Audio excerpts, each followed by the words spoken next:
Hey guys, I'm Jill Powell, and if you're like me, you love makeup and you are devastated when something like this happens. I broke my blush and it's one of my favorite blushes, and honestly, I just don't have the heart to throw it away. I can't do it. So there's a couple options that you can do. One is getting like a sifter or some sort of empty container, and you can put it in there and use it as like a loose powder. You can kind of crush it up and use it as like a loose powder blush.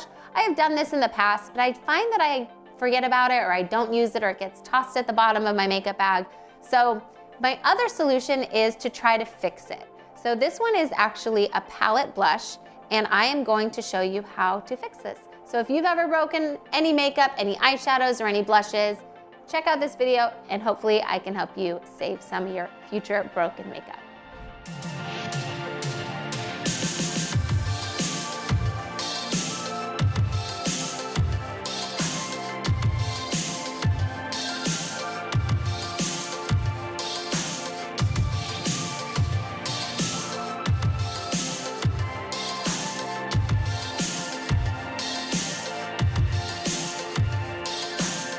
So what you'll need is some alcohol. So this one is isopropyl alcohol, 91%, and some tools.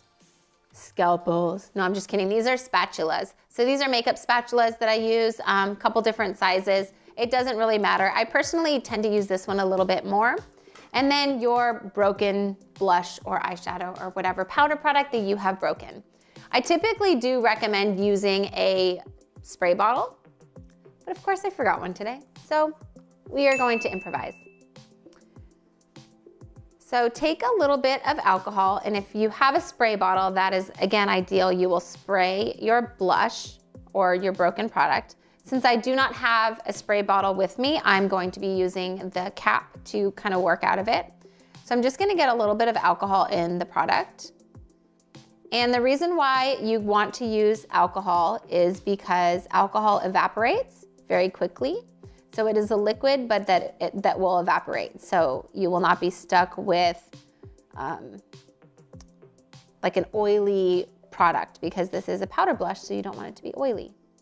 So I'm just pouring a little bit of alcohol at a time, and I'm basically creating a new blush. So I'm pushing it down. It's creating a paste. And you really want to make sure that there's no bubbles in there, because that will also break later on. And know that this may or may not last as long as like a perfect blush, but you may be able to get a little bit longer use out of it. So again, just pouring a little bit of that alcohol in there, a little bit at a time, pressing it down, getting any of the bubbles out, creating that paste. Some people will make like a really big slurry. I don't usually do that. I kind of just do a little bit at a time. But you do want to create, like I said, that paste and push it back in. Get any bubbles out, because the bubbles could break again.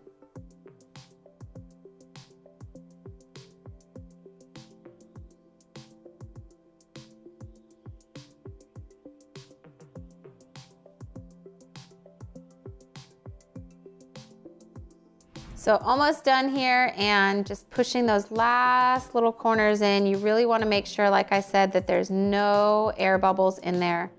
So just really working that product in and making sure it's nice and flat, and pressing, pressing, pressing so that there's no air bubbles, and just smoothing around the edges. And this blush is almost brand new. Obviously, because there is alcohol in there, you cannot use it immediately. It needs to dry. All the alcohol needs to evaporate. But look at that. My blush is all fixed. Thanks again for watching my video. Don't forget to like and subscribe. Comment below what you want to see next. All of the products used in my video are also linked below. And if you want to see more, follow me anywhere at Jill Powell Glam. Thanks again.